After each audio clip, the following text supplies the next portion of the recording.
The term national cake is a familiar phrase for the average Nigerian, often used in discussions about the nation's wealth.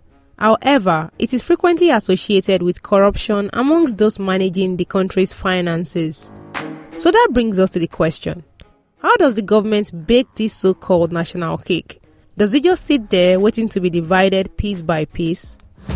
The success of any nation's economy depends on a steady inflow of financial resources, and Nigeria is no exception. Just like any other government, Nigeria relies on various sources of income to prosper. Now let's delve into the national cake ingredients. Nigeria is oil-rich due to its substantial oil and gas reserves. Our country heavily relies on extraction and export of crude oil for a significant portion of its revenue. Oil revenue is derived from exploration, production, refining and exportation of crude oil. Both oil and non-oil revenues play significant roles in funding the government. Revenue from oil and gas sectors has historically been a major source of income. The Nigerian National Petroleum Corporation (NNPC) oversees the oil and gas operations, collecting revenue through taxes, royalties and profit-sharing agreements with international oil companies. The oil revenue contains proceeds from crude oil sales, petroleum profit tax, rents and royalties. Now let's delve into the non-oil revenues. The Nigerian government has actively pursued diversification by promoting non-oil sectors. This strategic move acknowledges the vulnerability of an economy heavily reliant on oil.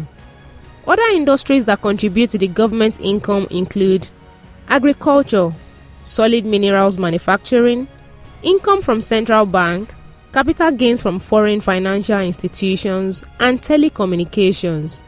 As these sectors grow and attract investments, they have the potential to reduce the country's dependency on oil revenue.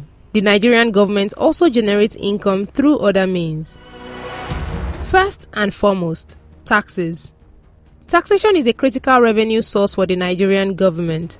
The Federal Inland Revenue Service (FIRS) is responsible for collecting various taxes, including corporate income tax, value-added tax, personal income tax, and custom duties.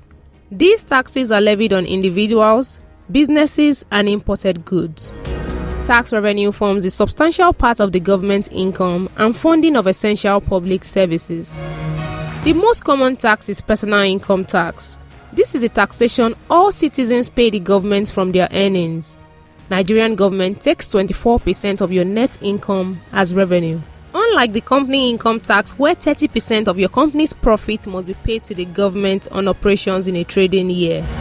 On top of that is value-added tax, VAT. This indirect tax is paid by individuals whenever they purchase goods or services such as dining at a restaurant. The government levies a 7.5% charge on the total bill. Continuing with fines and penalties. Individuals or firms pay fines when they violate laws. These payments serve as penalties for breaking the law, such as fines for illegal parking, overspeeding, and expired legal documents. In addition, we have licenses and permits. The government charges fees for permissions required for activities like business operations, events, and using natural resources. Also, there is fees and payments. Citizens pay fees for government-provided services such as school fees, electricity bills, water utility payments, rented government houses, court orders, and many more. Another crucial way is through grants. Grants are non-payable funds that the government receives from another government or organization. The government receives these grants to improve its economy or start a project.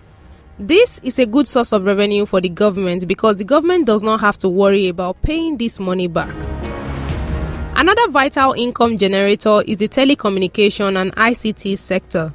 The Nigerian Communications Commission (NCC) collects fees and levies from telecommunications companies operating in the country.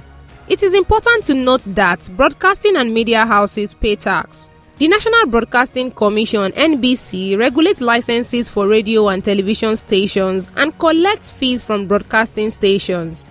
Who could forget tourism? Revenue is generated through entry fees to national parks, cultural sites, tourist attractions, and taxes from tourism-related businesses. Next, we have mining and solid minerals. Nigeria's significant mineral reserve contributes revenue through mining activities, royalties, and fees. Equally important is the import and export levies. Nigeria's import-dependent economy generates revenue through custom duties and tariffs on imported and exported goods. Lastly, we have the Sovereign Wealth Fund. The Nigerian Sovereign Investment Authority (NSIA) manages excess revenue from oil and gas exports, investing it in strategic assets for long-term economic development. Over the years, the federal government and its subnational components have utilized these income sources to fulfill various responsibilities, including infrastructure provision, debt servicing, social amenities, and judicial services.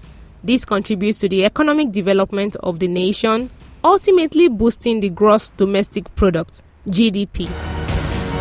With this understanding, you now know how the Nigerian government generates its income and how it is not a national cake.